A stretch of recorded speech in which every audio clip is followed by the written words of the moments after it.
All right, I got cut off. So, yeah, the Cinderella. I wish I could find that movie. I'd like to watch that movie. The Cinderella movie from the 90s. And I like the Romeo and Juliet movie.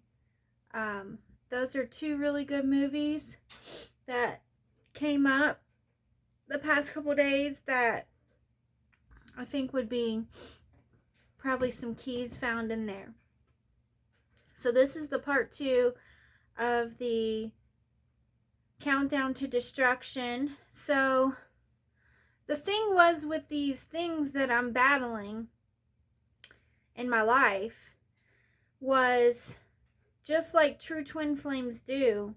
When we come to the place where we're ready to heal and bring our union together, it's not it's not a band-aid type thing, okay? Because band-aids don't fix bullet holes. And a lot of us who are twin flames have been shot up. Okay, we've been through battles. And so the thing with this eating disorder was that I have battled it very successfully, lots of different ways, many different times, and then it just still comes back. And this one sucks so bad because I love food. I love to cook. Food is everywhere. I'm a mom, so I have responsibilities centering around food, buying food, seeing food every single day. And then when I deal with this eating disorder, it comes back so easy. It likes to hang around for a while. It's just literally the hardest thing to overcome when it comes to self-healing. And then I'm big on healing with food. Food has been also a huge tool, an asset for me. Better than essential oils, better than meditation. The top 2 things for me personally with the type of stuff I had to heal. And with a lot of people that have this type of healing to do have been prayer and food. So for me, food is a double-edged sword. So the Lord has already told me that what I need to do is I need to fast. And I was like, really not wanting to do this fasting yet. Really not wanting to do it yet. And I'm going to have to do it. And also because the thing is that this time, when I battled this out, this food thing, that's the whole thing about the healing I'm doing now and the healing I've been doing the past few years and sharing with people is not only is it a testament to God, it's a testament to one's faith, a testament to the truth of things, a testament to how hard it is and that ascension is real, God is real, and all that stuff. But it's also about even just the everyday healing that we have to do. How these things can come back and how we really have to take it seriously and stuff like that. And I put the energy out there very powerfully when I put out the code 1186 for myself and anyone else that I could reach with that energy, was that not only do we want to nix major problems in our path before they even rise up, once they have risen up, we want to eradicate it and not have to keep dealing with it as much as we possibly can. So that's why we went all in, deep, going deeper, going all in again, going deep again. We ain't got time for this. We ain't got time for that. We got to overlook this, overlook that, tolerate this, tolerate that, because the most important thing is that that's the way we battle these things. Now that's for myself, my twin flame collective, and those of us that are trying to bring unions together, and we're at the top of our monads, we're in a certain place in our awakening and in our journey. And if that applies to you, so be it. So I have some stones that I'm drawn to, including this one, which I don't know the name of it. but somebody out there might. Or if you have any stones that have this color, it's like an amber, brownish, reddish, orangish. Jasper's good, selenite's good, and as always, I like tiger's eye turquoise, and redstone is good, and sunstone. They're not the same thing. If you live in Colorado, you may know that. If you don't live in Colorado, you may know that. So I have stones to help me with this. Okay, and then I have amethyst and peacock ore for calming, and for peacock ore helps you transmute, helps you stay alkaline, like from head to toe alkaline. You can put this in the palm of your hand or on the bottom of your foot, and it really makes the body alkaline. So that's what I have so far as tools, because the Lord told me to fast. He told me to use my tools. He's been giving me a lot of connection to scripture, including, and you can see that here, Psalms to help me with it. And I do wish I knew the name of this crystal. This is one of the ones I found over the past summer and leading up to the summer. I found a lot of stones. And then of course I have this one. It helps purify energies, whatever it is. It brings a lot of purification. Very powerful. I found this one too. So these are the things I have, and I'm just sharing this with you guys because even people who are really fit can be dealing with an eating disorder. You don't have to be overweight. You don't have to be too skinny.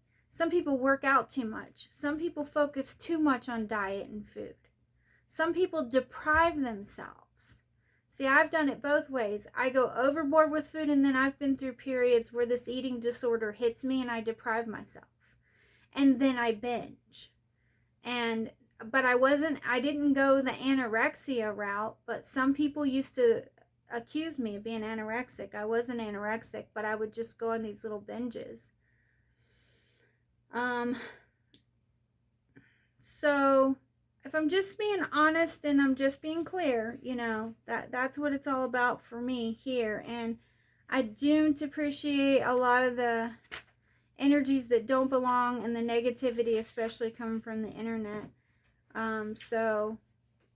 I do rebuke that stuff very regularly, and you'll notice that I have a lot of interference that comes in and out a lot, and I think that might be what attracts it sometimes, is some of the stuff that I'm dealing with. So we have keys in Isaiah, we have Psalms, we have the Song of Solomon. These are 3 in Proverbs, 4 major places in the Bible with scriptures, and I'm sure there's another one, because there should be 5.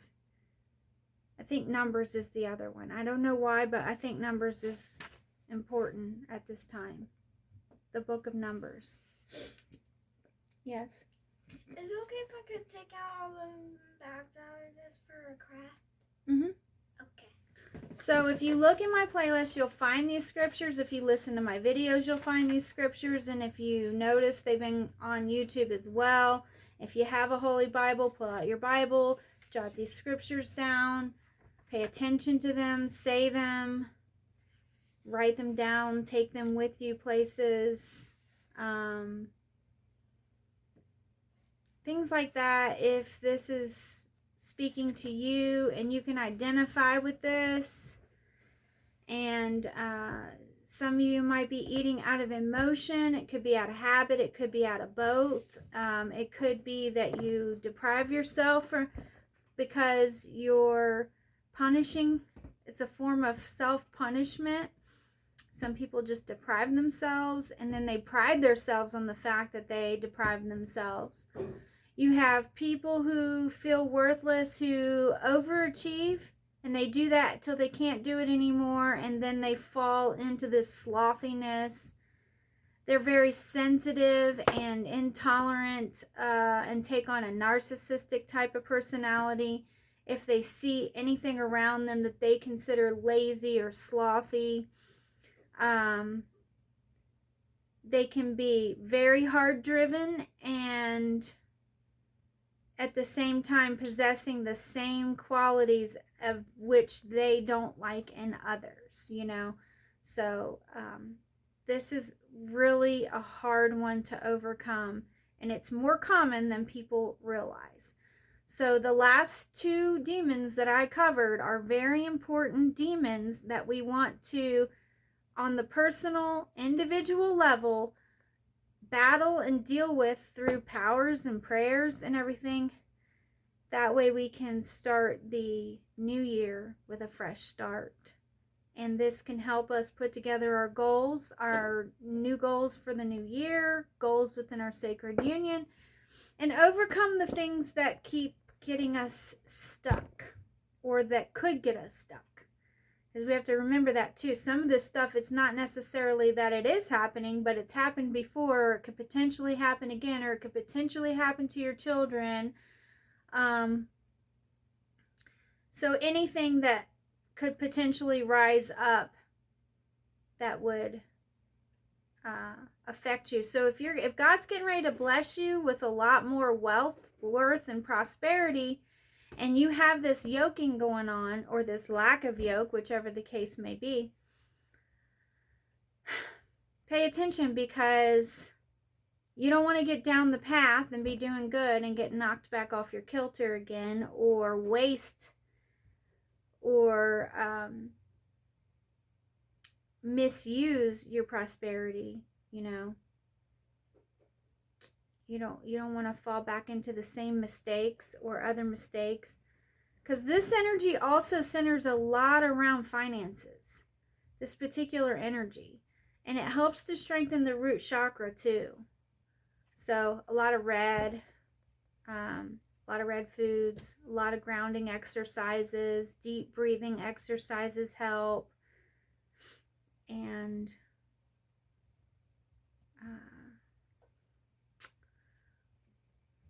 abstaining can help, whether you're married, not married, in a relationship or not in a relationship. Abstaining can help a lot.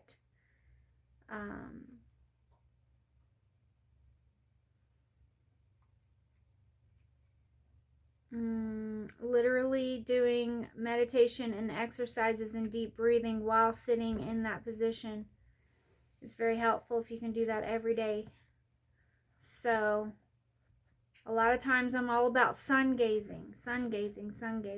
Yes, it's always good to sun gaze. And that helps you keep your immunity up, and it helps you deal with your light body, and it helps you with enlightenment. It helps you with a lot of things. But when it comes to this energy, it's about being grounded to the planet itself and what's underneath you and what's at the floor and stuff like that. So if you just went through a root chakra balancing, these are also going to be keys to help you keep that balance, to make it more lasting, the things that we're talking about and doing here. So that's all I have to share, I think, for the update. I had to do a part 2 since I got cut off and I wasn't quite finished with what I was saying. If you've been seeing these codes, especially 5454 or 713 or 317, this may be speaking to you, because 137 is an important abundance code, and 5454 is an important awareness and awakening code. So this is about being aware of where your source energy is going, where it's been, what's been affecting it, what causes you to lose your grounding, what causes you to lose your footing. Are you losing energy through your lower chakras? But you're going to need to, if you already have this energy and you know this energy is present, you know you're dealing with this energy, you need to do a lot of throat chakra work. For sacred masculine and feminine, we just had a lot of root chakra work and we're pretty good. We're pretty grounded. We just need to keep that up. Apply the tools and pay attention to communication and throat chakra, and keep doing the heart merge. Yep. And that is all. I love you all. Bye.